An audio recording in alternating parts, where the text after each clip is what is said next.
Hi everyone. The story that I'm going to tell you today is one that I am extremely proud to share with you all. At the age of 21, I understand the way I think and feel better than I ever have before. I have been able to achieve this by using the knowledge I've gained in my psychology courses, as well as learning to be in tune with myself.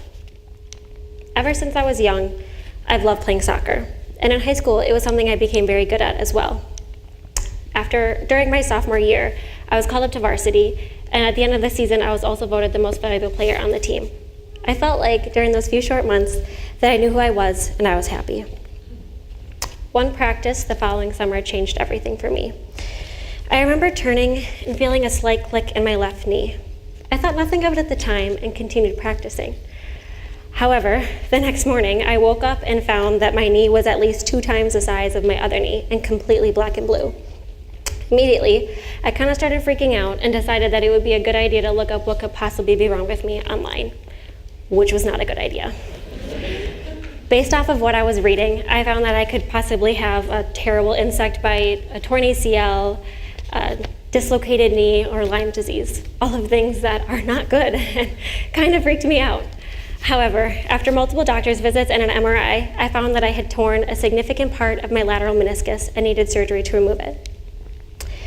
After my surgery, I found myself unable to do many of the things I could before.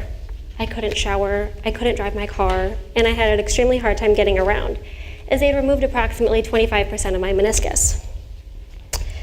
But what I really remember was how my friends and family really rallied around me to help and support me.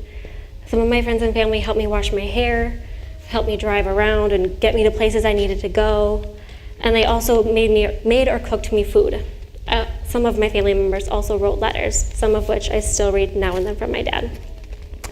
What I really remember was feeling extremely supported during a time of need. After my physical therapy, I struggled to play soccer as fearlessly as I had before. There was a moment during a pickup practice where I was finally cleared to play when some of the scar tissue in my knee had popped. Now, I had been told that this would happen, but I panicked, and I kind of fell on the ground and started screaming and crying in front of everyone, "Please not again, please not again." Eventually, though, my knee did heal, and I returned to playing soccer. However, this time I noticed that whenever it was almost game time, I was more panicked than I was excited, like I used to be. In fact, I almost dreaded playing, because throughout every single game, I was hoping the ball wouldn't come to me just because I was such a nervous wreck. This continued until my senior year, when on my 18th birthday, I actually tore the lateral meniscus in my other knee. After that surgery and physical therapy, I found myself with the same restrictions. And again, my friends and family rallied around me to help and support me. Simultaneously, I started to realize how my thoughts differed from that of my peers. Why did I suddenly dread playing soccer, something I've loved my entire life? Why was I afraid of things that my friends and family simply didn't even worry or think about? What was wrong with me? I began to discover what I had been struggling with my entire life after my sophomore year of college. I have anxiety. Generalized anxiety disorder, or GAD, is defined by the Diagnostic and Statistical Manual of Mental Disorders, or the DSM, as someone who excessively worries, and these worries disrupt everyday life, including social activities, family, work, and school, and everything else, basically. Some of the physiological symptoms of GAD include restlessness, being easily fatigued, muscle tension, irritability, and sleep disturbances. For me personally, I struggle with excessive worry about my family, friends, and social activities. Physiologically, I struggle with muscle tension, headaches, irritability, and fatigue, and sleep disturbances. For example, when I sleep with my shoulders all hunched like this, which isn't good, and causes me a lot of pain. And I also wear a Fitbit when I sleep. So as you can see behind me, the dark blue is when I'm actually still, and the light blue is when I'm moving. So this is a normal night of sleep that I get, which isn't good. I move around a lot, and I barely get any restful sleep. On a good night, I'll get a decent amount of sleep and feel a little more awake the next day. You might be thinking, well, I felt anxiety before too. And you're probably right. I'm willing to bet that everyone in this room has felt anxious or anxiety before. And that's totally normal.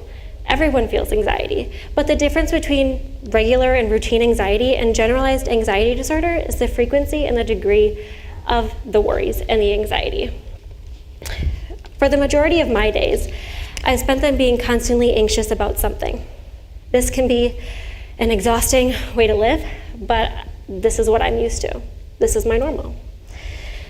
Looking back on my life, I realize that I had unusual levels of fear since my early childhood. For example, when I was 3, I was terrified of Santa.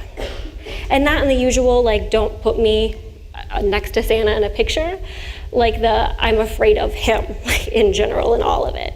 And more specifically, I was afraid about how he was going to get into our house. We didn't have a fireplace when I was growing up, so I asked my mom, how is he gonna get here? And she calmly explained to me that he would just come through the front door. I responded negatively to that, fearing that anyone could come in our house, including bad people or people that could harm me or my family. After my parents' divorce, I also began to worry excessively about my parents' well-being while I was away from them. There were also multiple points in my life where I told my mom that I didn't want her to go anywhere without me in case that she died, so that I could die with her. Again, not something a typical 6-year-old says. When I realized that this is what was causing me so much added stress, I began to confide in and tell those close to me, my family and friends. But this time, I didn't receive the same support as I did with my knee surgeries. This time, they were a little bit more confused.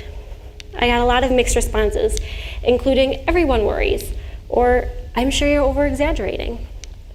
Also, but you seem so happy all the time, and I'm sure you're fine.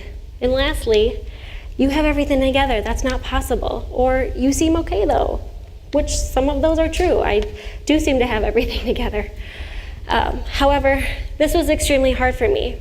I was expecting the same support I had received when I had my knee surgeries, but this time, they didn't know how to support me. This was something very abstract and hard for everyone to grasp. Now, this is not their fault. Generalized anxiety disorder, or any mental illness, is hard to understand. It's not something you can show someone. With my knees, I could show everyone where I was hurting. With my anxiety, I couldn't. So why is this? Perceived stigma is defined as perceived attitudes from others, and self-stigma is defined as self-attributions of others' negative views of yourself. This can negatively impact sufferers in many ways, including social and financial situations and psychosocial qualities of the individual. For me, it impacted school, relationships, and social outings. I'm now happy to say that my family and friends have once again rallied around me to help and support me. Even though they may not understand all of my irrational fears, they're willing to listen to me and help me get through them.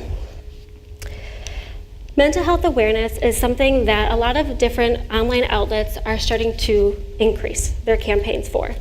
BuzzFeed, NAMI, Twitter, and Facebook are also starting campaigns to decrease the stigma associated with mental illness, which is amazing because research shows that the more people are exposed to mental illnesses, the more likely their stigma is to decrease for mental illnesses.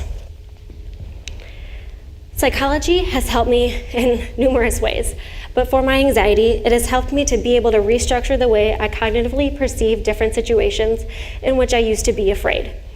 For example, I'm now able to go to the grocery store by myself and also other appointments. I actually used to drag some friends with me when I had to go to the grocery store or different appointments everywhere because I was too afraid to go by myself. And I can't tell you why I was afraid, but I just was. Psychology has also helped me get a better understanding of myself. But don't get me wrong. Don't get me wrong. Anxiety does have its benefits. For example, I never turn in assignments in late, and I am always aware of my surroundings, which can help to keep me safe. My phone and computer are always charged, and I'm never late. And if I am, like something really terrible has happened, but I am never late to anything. In fact, most of the people that I'm friends with and anyone in this room can attest that I am probably going to be early for everything. I was actually earlier than Dr. Martin here. So, it has also helped me increase my emotional intelligence by understanding myself better. With this understanding of myself, even though sometimes I really hate this about myself. I hate that I have to worry and be constantly anxious, and it's not an easy way to live. And there are days where I hate it and I cry and I have self-pity and I'm really upset. But at the end of most days, I'm actually pretty thankful for this. I wouldn't be the person I am today without it. I wouldn't be the motivated and driven person that I am. And even though I can be an over-planner and someone who can be kind of over-controlling, I've come to kind of love those things about myself. I've also, this understanding of myself has driven my research project for the semester.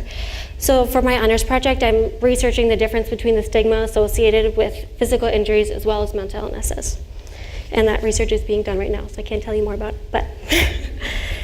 So my message to you all, what can you do?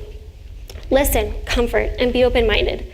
Support your friends and colleagues and family members who choose you to confide in. Telling someone that something is essentially wrong with you can be a really hard thing to do. It puts the sufferer in a complete and vulnerable position and can be completely nerve-wracking, like it is right now. However, if you're able to be there for them and listen to them, don't blame or judge them.